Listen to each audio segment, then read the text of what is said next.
Ticket नाही दिलं तरी आम्ही त्यांच्या पक्षाच्या विरोधात सर ऐका ना, पवारांनी तुमचीच भूमिका मांडलेली आहे, हे नाही स्वागत करत, कारण त्यांची भूमिका मतलबी आहे, मतलबासाठी घेतलेली आहे.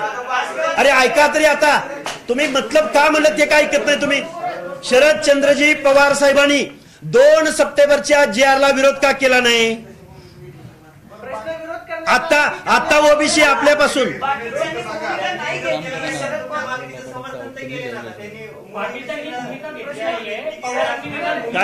मी बोलताना म्हणलं प्रायमा फेसी स्वागत करतो, पण जे आता कार्यरत आहेत काय नाही करत स्वागत, मतलबी भूमिका आहे, स्वागत करणार नाही.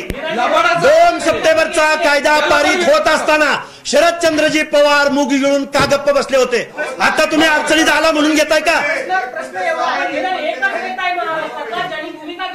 अरे घेऊन मग बाकीच्यांनी जर खोट्यानं दिलं तर काय करायचं त्या पवारांच्या भूमिकेचं. कृतीमध्ये फरक, मुक्ती आणि कृतीमध्ये फरक नाही करणार. अरे आमच्या कायद्याने घालवलंय, आमचं घर, एक मिनिट, आमचं ओबीसीचं घर उद्ध्वस्त होत असताना 2 सप्टेंबरचा GR निघत असताना पवारसाहेब कुठे गेले होते. आता तुमच्या निवडणुकीत अडचण आली म्हणून तुम्ही भूमिका घेताय का.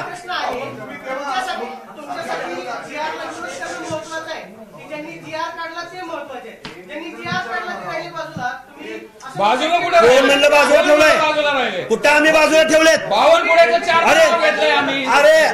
आम्ही विरोध कुठे. अरे मुख्यमंत्र्याचं नाव अजून एक थांबा, मुख्यमंत्र्याचं अजून एकदा नाव घेऊ का.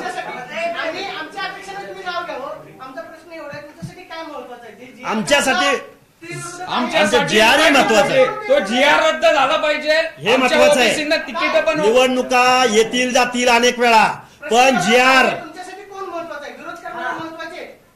सगळे महत्वाचे आहेत, सत्ताधारी महत्वाचे, मिळून केलंय. मिली भगत आहे, मिली भगत आहे. अरे हे आंदोलन उभं कुणी केलं. प्रश्न एवढा आहे, एका प्रश्नाचं उत्तर द्या. GR सरकारनं काढलेलं आहे, तुम्ही म्हणताय की शरद पवारांनी त्यावेळेस भूमिका नाही घेतली.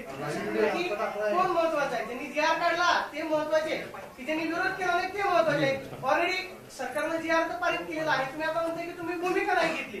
त्यावेळेस तुम्ही जर विरोध केला असता तर सरकारने ऐकलं असतं तुमचं. अरे फाडून टाकला की पारा डोकं फोडून येतलं की तुमच्यासमोर. मग GR काढल्यानंतर मग तुम्ही काय म्हणणं.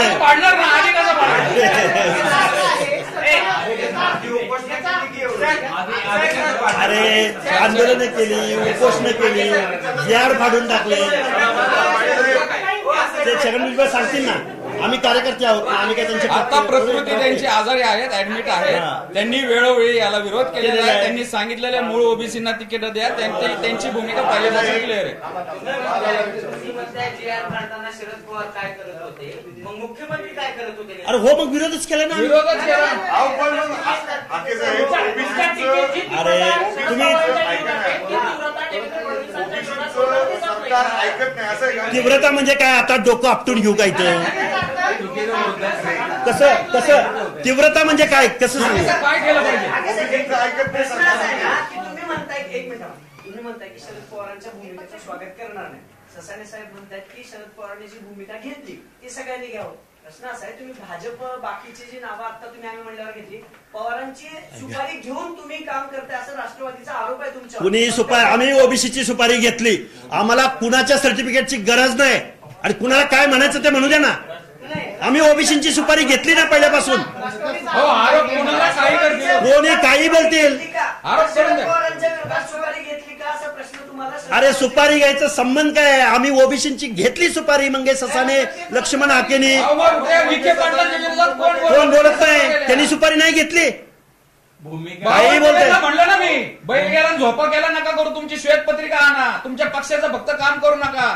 तुम्ही जर त्या ओबीसी उपसमितीवर आहात ना, तुम्हाला श्वेतपत्रिका काढता नाही आली तर राजीनामा द्या. उगीच फुजूल फुका तुम्ही करू नका.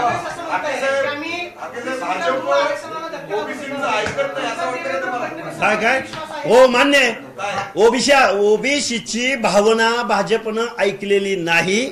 ओबीसीच्या आरक्षणाच्या विरोधामध्ये 2 सप्टेंबरचा GR काढलेला आहे, तो कोर्टात चॅलेंज केलेला आहे. पण आता निवडणुका होत आहेत मेनवाईल, आणि त्या निवडणुकामध्ये मूळ ओबीसींना तिकीटे जर या लोकांनी सगळ्यांनी डावलली तर आम्ही त्यांच्या विरोधामध्ये भूमिका घेऊ.